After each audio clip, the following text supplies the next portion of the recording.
morning po mga kapatid. Naka-ready na po ba tayo sa ating kanya-kanyang mga tahanan? Salamat sa umagang ito, sa provision ng ating pong Panginoon na pinagkaloob sa atin na bagamat tayo ay hindi po magkakasama physically, alam ko spiritually, tayo pong lahat ay magkakasama. So sa ating pagsisimula sa umaga pong ito, ay ihanda po natin ang ating mga puso, ang ating isipan, ang ating buong pagkatao na tayo po ay haharap sa ating Panginoon. So umpisahan po natin, magkakaroon po tayo ng Friday School, no? At yan po ay pangungunahan ni Kuya Joey. So tawagin ko po si Kuya Joey dito sa ating harapan.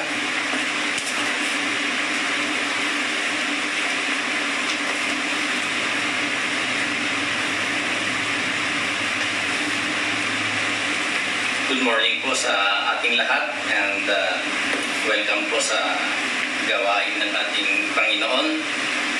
And bago po tayo mag-start sa ating Friday School, let us sing one song, yung I Surrender All.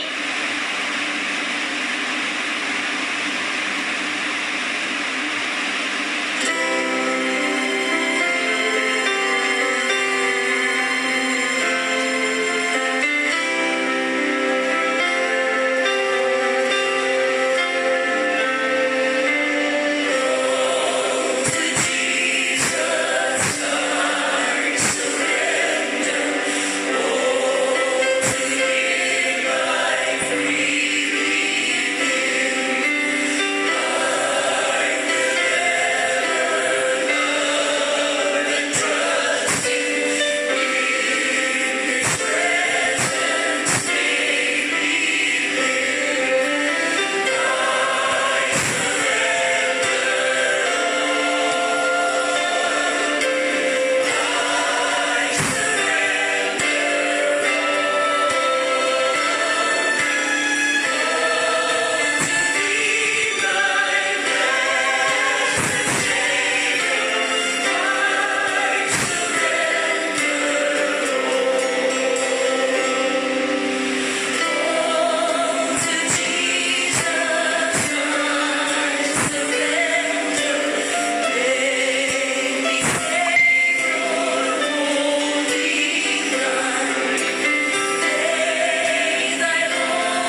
study, but it's more of a short exhortation, no, ang ating gagawin ngayon.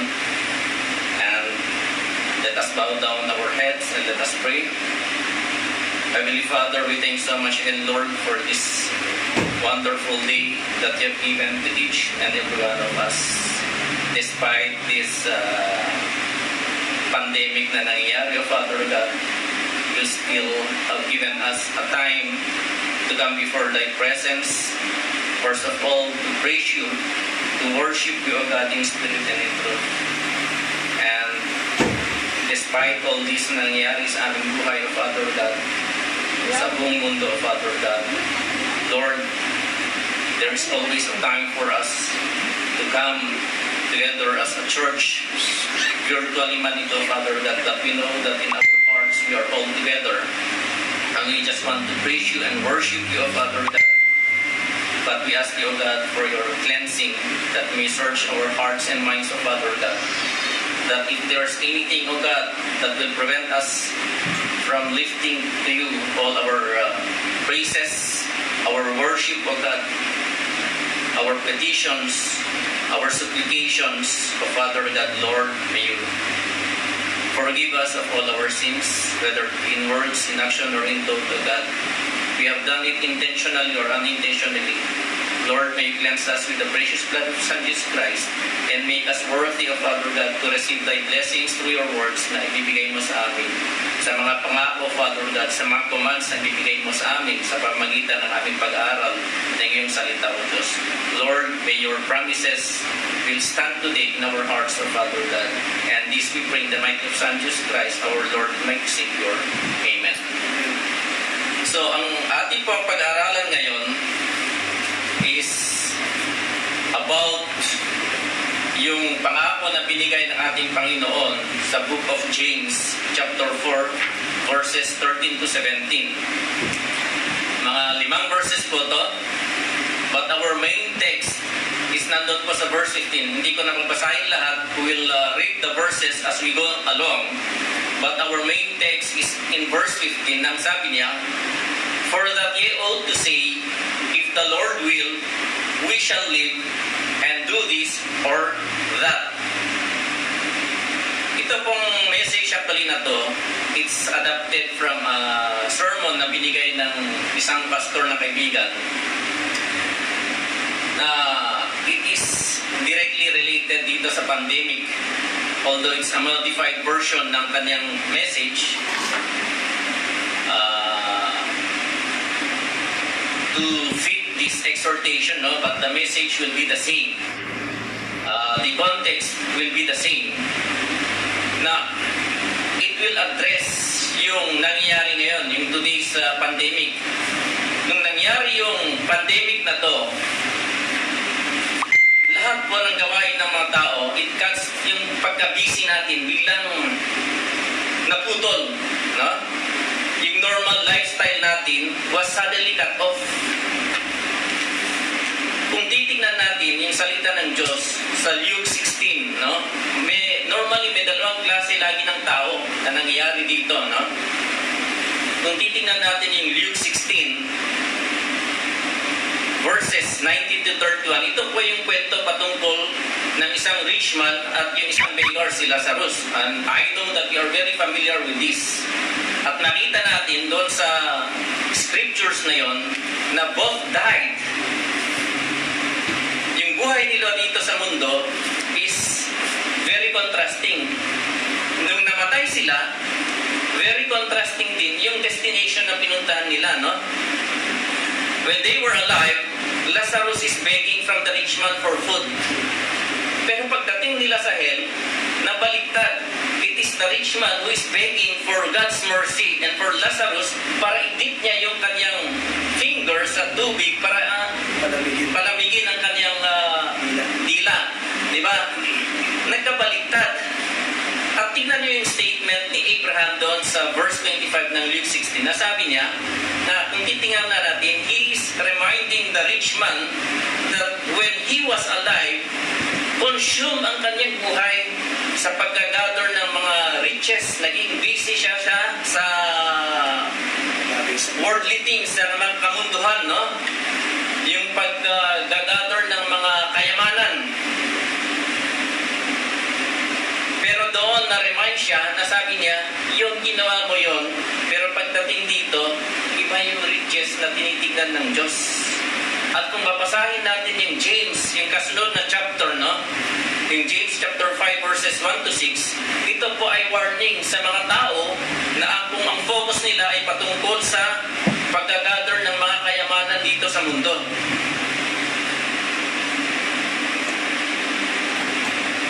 Kung titingnan nyo yung Sermon on the Mount, yung Luke chapter 12, meron na namang isang rich man doon. Kung maalala nyo, yung sabi niya, sabi ng isang rich man, sabi niya, Saul, Saul, thou hast much goods laid up for many years. Take thine is, eat, drink, and be merry. Kumbaga yun yung focus ng rich man doon sa Luke 12 verse 18 to 20. So, makita natin na, again, ang focus ng taong ito is kayamanan, worldly things. Kaya, kung titingnan nyo si Jesus Christ, hindi po siya nagpapaya na magbigay ng warning. Even in Matthew chapter 6, nasabi na itong mga these things, titingnan mo, mga plural yun, no? Ano man yung mga bagay na yan, ano man, pwedeng career mo, pwedeng kayamanan mo, pwedeng yung ano man yan, yung bagay na sabi na itong mga things na to, sabi ng Diyos, these things are what the Gentiles seek. Pero dito, Jesus Christ again explained the contrast about having a single eye.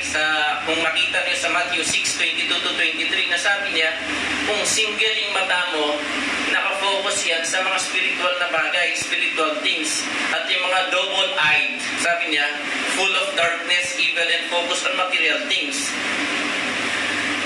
The things that is happening today, ito po ay inalaw ng Diyos. It is by the permission of God for a purpose. Merong purpose. Kung naalala niyo yung mga message ng ating pastor, laging sinasabi nga na lahat ng pangyayaring yan, kung tayo ay nakikinig sa mga sermon na yan, ay merong purpose ang ating Diyos. At kung maalala niyo yung 3 P na binigay niya, sabi ng prepare, purify, priority, na ang priority ang ating Diyos, di ba? Kung maalala niyo yun, yung message na yun, at unless na inaantok kayo during that time, but I hope na maalala niyo yung 3 P's na yun, no? So, death is going by thousands today. Nung isang araw, nabasa ko 52,000, ewan ko na, baka pang 60 plus na ngayon, no? And hundreds of thousands were infected. Life is very short. Kaya hindi natin alam. So don't focus on material things. Kaya sabi ng John 6:63, it is the spirit that quickeneth. Dapat ito yung pagtuunan natin ng pansin. Ano yung binigay na Holy Spirit sa atin. Kaya sabi niya, the flesh profited nothing. It is the Holy Spirit. Mas dapat na-focus tayo sa spiritual na mga bagay. Kaya sabi rin sa Matthew 4:4, man shall not live by bread alone, but by every word that proceedeth out of the mouth of God. During these pandemic times, daily ba tayong nagbabasa ng salita ng Diyos? Minsan, nasa bahay nga tayo, no? Naka-lockdown tayo. Pero, have we really spared time to understand yung mga commands ng ating Panginoon, yung mga pangako ng ating Diyos? So yung point of the study is that for us, na tayong mga redeemed in Christ, must submit all our affairs in life sa ating Diyos who holds the future. Sino bang umahawak ng ating future? It is God. It is our Lord Jesus Christ.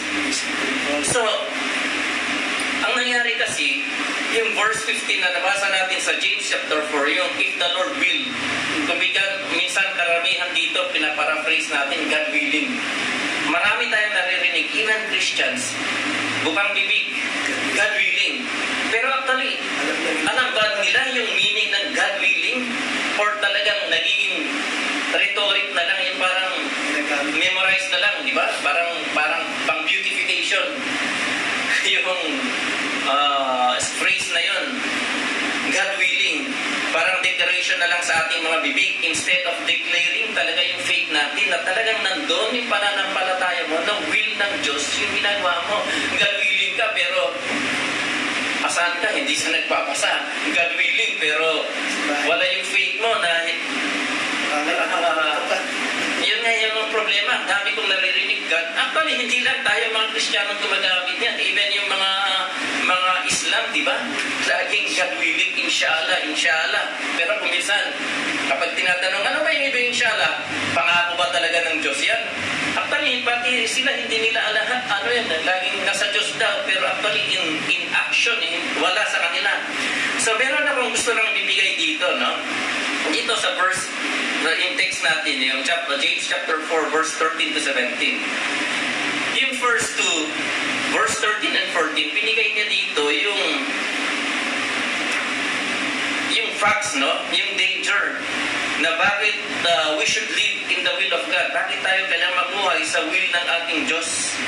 Because there is the danger of presumption. Yung nag-assume tayo, kaya lagi natin naririnig yung saying, kadalasan binabanggit natin na maraming namamatay dahil sa akala, di ba? Akala, kahit na merong warning, huwag mong hawakan yan dahil live wire yan, pero hinahawakan, di ba? Ang problema dito, kaya sabi sa James 4:13, go to now, ye that say, today or tomorrow we will go into such a city and continue there year and buy and sell and get gain. Nakita niyo yung last part? Ano ngayon ang nangyari sa tao ngayon? Biglang huminto ang buhay natin, hindi ka makapagbenta. Yung economy bumagsak, marami sa atin siguradong nawalan ng trabaho. Because of this, nasabi niya, nag-assume, nakahala natin yung mga businesses natin, business ng mundo ay magpapatuloy. But even, it's all over the world, even in the US, no? Marami, yung economy biglang bagsak. Marami pong businesses na magsasarado. Marami ang na-impact ang kanilang trabaho. And I, for myself, naawa ako sa mga tao na nawalan ng sahod. Hindi binibigay yung sahod nila dahil hindi no work. Ang nangyari, no work, no pay. Pero actually, impacted kasi rin yung business. Walang pumapasok na pera sa kumpanya. But here's the point. Something is missing with this, no? Kung ganito ang nasa utak natin na mag-gain lang na mag-gain. Something is missing and that is yung will ng ating Panginoon. The will of God in our activity. When we left out the will of God in all our plans, kahit gaano pa yan kaganda, it will always be a failure. Wala pong problema. There's nothing wrong in gaining wealth, no? Hindi ko sinasabing mali po. Ang sinasabi ko lang is you can gain wealth but continue to use yung gain na yan, yung material wealth na yan for the glory of God. Ginagamit ba yun? Nagtatax pa tayo? Binibigay ba natin yan sa mga missionaries? Kung minsan, naalala ko tuloy, no? Last week, nangusap ang Panginoon sa aking wife, no? Ang sabi niya itong marami sa kanila, ang hindi nga pumapasok, syempre walang trabaho, wala nang income. So, ang ginawa ni Mrs., nag-order siya ng mga grocery, tapos pinadala mismo doon sa mga workers ng church na wala ng income. Pinapa-deliver na lang. I-order sa online, tapos papadeliver. Alam niyo yung bagay, sabi nga, yung 1,000 pesos, 1,500 pesos, napakalaking bagay. Nakikita ko yung post ng mga nabigyan, sabi niya, pwede na to, pwede kami mag-survive for another 2 weeks. Malaking bagay na yun, no? 1,000 pesos lang yun, no? But the thing is, ako, nausap nga sa atin ng ating Diyos, sabi niya, anong gagawin ko sa pera? Kahit na sabi ko, meron akong milyon-milyon. Paano kapag nagka-rapture? Hindi man lang nagamit yung pera mo. Para sa nasayang lang. So I said, so tinanong sa akin ni Mrs. Kasi tinanong ko, sabi ko, magkano na yung naibigay mo? Sabi niya, bakit? Masama ba yung loob mo? Dahil namigay ako. Sabi ko, hindi. Okay lang yun. Dahil nga, paano kapag nasa isip ko, paano kapag nagka-rapture? Hindi man lang nagamit yung pera. So okay lang. Supportahan. And reason, sabi ko nga, pati yung mga, kaya pinunta ko yung mga missionaries sa amin, and may mga nag-respond, almost 20 plus na missionaries. So, bigyan na natin yan. Let us see how God will work. The point there is, ananin mo yung pera mo kapag nagka-rapture na. Use them for the glory of God. At ang number 2, sabi nga natin, the danger, because of the danger of presumption, yung maraming nag-aakala na, akala natin continuous pa yung lifestyle natin na normal. The number 2 point there is, ano yung declaration ng ating Diyos para sa mga nagpre-presume. Tingnan nyo yung next verse. Yung next verse na sabi niya, whereas ye know not what shall be on the morrow. For what is your life? It is even a vapor that appeareth for a little time and then vanisheth away. Ito po yung declaration ng ating Diyos sa mga taong dinescribe doon sa verse 13. Tingnan nyo ngayon, sabi ko nga, yung buhay ngayon. Very busy about money. And now, they are crying before God because money cannot do anything to fix the pandemic. What they need now is God, hindi po yung pera. Kaya nga pati sabi ko nga, yung mga milyon ang pera sa States, natatakot, lumabas. Hindi nila kayang bayaran yung health nila. Hindi nila kayang masugpo yung sakit. The future is uncertain. We don't know if the cure for coronavirus will come anytime soon. Hanggang ngayon nga, wala pa talagang maraming marami pong fake news na sabi na meron na na-develop. Bakit? It's until now. Nobody knows. Kaya huwag po tayo magpaniwala ng mga mga posting dyan galing sa China daw, galing kung saan-saan na Kung totoo yun, bakit hindi nagde-decline mga namamatay? The thing is, only God knows what's in the future. Kaya sabi niya sa James 4:14, you know not what shall be on the morrow. In the business of this world, what we do for our Lord matters. Ano bang ginagawa natin para sa ating Diyos? God holds the future. Don't be envious with the riches of the world. Wala pong magawa ngayon yung kayamanan. Even the US nga, sabi nga nila, maraming nagdi-declare ng bankruptcy. Sabi nila, madedeplete daw ang kanilang economy. Narinig niyo, mga ganon din ang binabanggit ni Duterte. Diba? Sabi niya, bibigay pa ang makakaya ko. Kapag wala na, magpa-bigti na lang daw siya. Isasama na yung mga ibang politicians. Put your life in what matters most to the Lord and you will not regret it. We have one life to live and make the most of it. Kaya, di ba, alala niyo yung memory verse natin, Philippians 1:21. For to me, to live is Christ and to die is gain. Kapag namatay pa tayo, magiging gain kaya yan. Kapag inalaw tayo ng Diyos na buhay pa tayo, gain pa rin ba kaya sa Diyos yan? Are you living it for Christ? Life is like a vapor. Yan po yung binanggit sa verse 14, di ba? So, yan po yung dalawang point, no? Why we need to live in the will of God because of the danger of presumption and yung declaration ng ating Diyos sa mga nag-a-assume, yung mga merong presumptuous spirit. Ngayon, ano ang gagawin nga natin ngayon? There are 3 things in last 3 verses, no? Gusto ko lang ibigay yung bilisan ko lang, no? What should we do then? What is the demand ng ating Diyos? The final say is from the Lord. Don't act as if you don't need God. Kung maalala niyo yung kinakanta natin, God leads His children along, di ba? So number 1 na ating kailangan na gawin, makita niyo sa verse 15, nakita natin verse 13, verse 14, ngayon verse 15 na tayo, sabi niya, acknowledge God and surrender to His control. If the Lord will, James is asking us to change our attitude. Don't be prideful. Huwag po tayong maging mayabang na kayang bayaran ng ating kayamanan. If you know that it is against the word of God, then don't do it. Don't be presumptuous. The statement is, if the Lord will, ang ibig sabihin nito, it is looking in the attitude of yung heart natin. Hindi po yung mukhang bibig lang na God willing. If the output comes out not to our liking, don't murmur katulad ng mga pinaggagawa ng mga Jews during the time. Pinanish sila ng Diyos. Kung pinanish ng Diyos yung mga piniling tao niya noon, tayo pa kaya hindi pa punish ng Diyos? And number 2, sa verse 16, sabi niya, "But now ye rejoice in your boastings, all such rejoicing is evil. Abstain from self-glorification." Ito kasi yung problema, nagawa ko kasi ito, nagawa ko yan. Diba? Kapag wala na, hindi ka na makapag-serve. Pag wala ka ng pera. Luke 12 verse 19, "And I say to my soul," ito po yung binanggit. Diba? Kanina, nasabi niya, "Eat and be merry." Ano ang ginawa ng Diyos? Tonight, diba? "I require your soul." Namatay.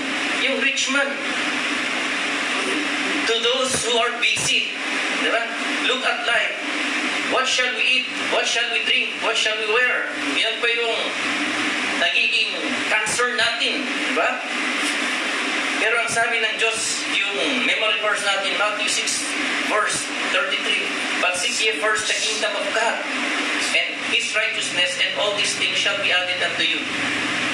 Don't be conceited na pwede nating sabihin, "I don't need God. I don't need the Bible. I can do things my own way." When you obey God's will, He will be there even if it is a hopeless and depressing situation. And number 3, yung last verse natin, yung sabi niya, "Therefore to him that knoweth to do good and doeth it not, to him it is sin."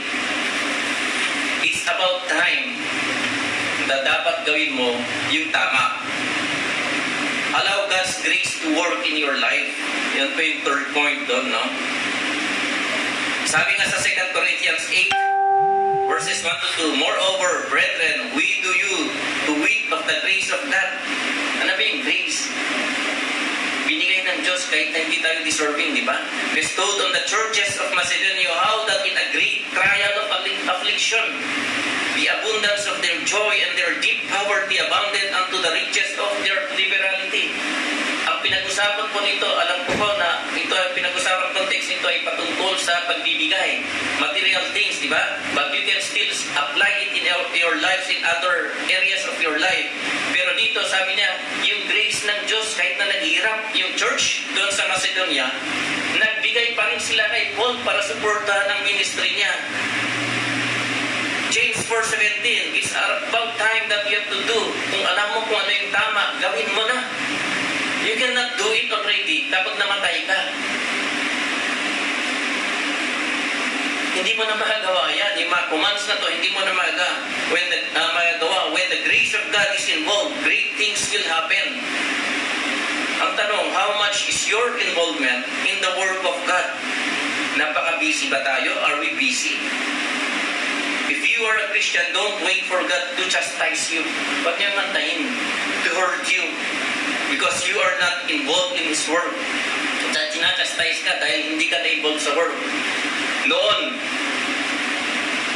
Nung okay pa ang ating trabaho,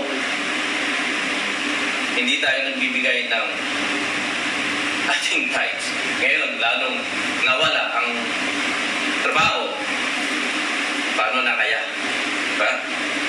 Hindi kaya form of chastisement mga to sa atin. So in conclusion, no? It is God's will that will stand. Hindi pa yung will natin. Kaya kapag binabanggit natin yung God willing, if the Lord will, siguraduhin nyo na yan ay galing sa pangako ng Diyos. Hindi po yung mukhang bibig natin. Talagang will ng Diyos. Paano kung malalaman na will ng Diyos? Kung wala pong binaviolate ang salita ng Diyos, minsan, I'll give you a classic example. Yung mga tao na sabi nga nila, kahit na winawarningan mo na wag nang gawing mag-asawa ng hindi believer, nagpatuloy niya sa ako, sigurado mako-convert to. That is a sin of presumptuous. Who knows? Kapag kinasal na kayo, paano mako-convert yan? Yes, that is a sin of presumptuous. There are many devices in Proverbs 19:1. There are many devices in a man's heart, nevertheless, the counsel of the Lord that shall stand. Yung will ng Diyos ang mananatili, hindi po ang ating will. Kaya kung titingnan nyo, in closing, gusto ko lang basahin yung James 5 verses 1 to 3, no? Kasi ito yung warning.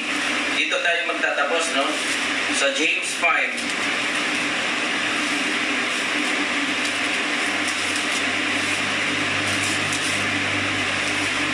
verses 1 to 3. Ang sabi niya, this is a warning, okay? Sa mga tumitingin sa mga worldly things. Immediately after ng James chapter 4, binigay ni Apostle Paul ng warning. Go to now, ye rich men, weep and howl for your miseries that shall come upon you. Ito ang nangyari ngayon, di ba? Maraming umiiyak, maraming namamatay. Your riches are corrupted and your garments are moth-eaten. Your gold and silver is cankered, and the rust of them shall be a witness against you, and shall eat your flesh as it were fire. Ye have heaped treasure together for the last days. So, yung pagka-materialistic natin, it will hunt us down during judgment day. Sabi nga niya, during the last day. Tatanungin ng Diyos sa atin, ano ang ginawa mo nung namubuhay ka? Yun ang tinanong ni Abraham doon sa Ishmael, di ba? Kaya nga, trust in the Lord. Proverbs 3:5, trust in the Lord with all thine heart and lean not unto your own understanding. In all thy ways acknowledge Him, and He shall direct thy paths. Sa verse 7, sabi niya, be not wise in thine own eyes. Fear the Lord and depart from evil. It's about time that we have to really think, will ba ng Diyos yung pinagagawa natin? Kasi kung hindi ng will ng Diyos yan, huwag niyong gawin. At ano yung will ng Diyos ngayon? Do the good works for the Lord. Wala pong sayang lang yung mga material blessings natin kung hindi natin i-share. Kasi paano kapag nagka-rapture? Wala na. Kaya I hope na nangusap sa atin to na ang material things natin, it will not count kung hindi po ginamit niya sa Panginoon. And hindi po niya kayang bayaran ang health natin. So let's just trust our Lord during this time of pandemic. No? So can we bow down our heads for a closing prayer? Heavenly Father, thank you so much again, Lord, sa pag-aaral na ito, Father, that na ginamit mo yung letter ni Apostle Paul sa James, ng salita ni James, ni Apostle James, no? The letter of James in chapter 4, verse 13 to 17. Na now, Father God, namusap po kayo sa amin, Father God, that we have to rely on your words, on your promises, Father God. We have to rely on all your words, Father God, yung nakasulat sa iyong Biblia, O God. At hindi po sa aming mga kakayahan, hindi po sa aming will, but let your will be done, O Father God. Now, O God, bago namin banggitin yung God willing, ay talagang nasa puso namin na ikaw po, O Father God, ang gumagalaw sa lahat ng aming mga binibigkas na salita. Thank you so much again, Lord, for the reminder. And Lord, now, Father God, ikaw pa mag-glorify as we continue in our worship service today. Thank you so much again, Lord. Thank you so much for the power of the Holy Spirit na siya pong nagbibigay ng conviction sa bawat isa. In Jesus' mighty name we pray. Amen.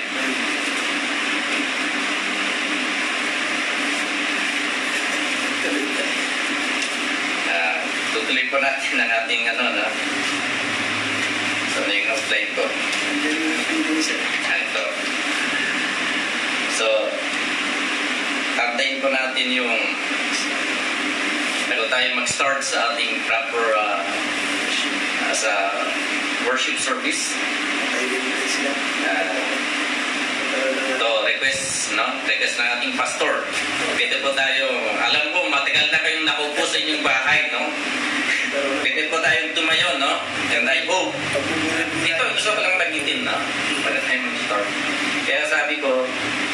talagang kahit na naka-virtual tayo, we should be dressed properly sa ating kasi ang Diyos tinitingnan tayo, nakikita tayo. Kasi dapat nga talaga naman lahat nandito tayo. Kaya when we are worshiping God as a corporate, kasi ang treat natin to as a corporate activity, although virtually, ibig sabihin na sa inyong perspective, dapat ang nakita mo si pastor, nakita mo yung mga kapatid mo, yung mga taga-timbahan, sina Brad Raul, sina Brad Jeff, nakita niyo lahat yan, parang katabi nyo na nag-worship tayo. Dapat ganun ang perception natin or ganun ang reality sa ating pag-iisip. So, let us stand and let us praise our Lord. Actually, we are celebrating sa asawad nating well-known na sabi nilang Holy Week, di ba? Friday. Kaya, may nag-message, may mga Palm Sunday, alam natin na it's the message of God, hindi po yung palm ang mas doon. No? It is about the death and burial ng ating Panginoon talaga. We are celebrating during this Holy Week, death, burial, and resurrection of our Lord. So, let us sing Nothing But the Blood, no? In preparation sa ating worship service.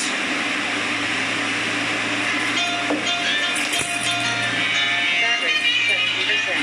Connected to Samsung Galaxy S7 Edge Red.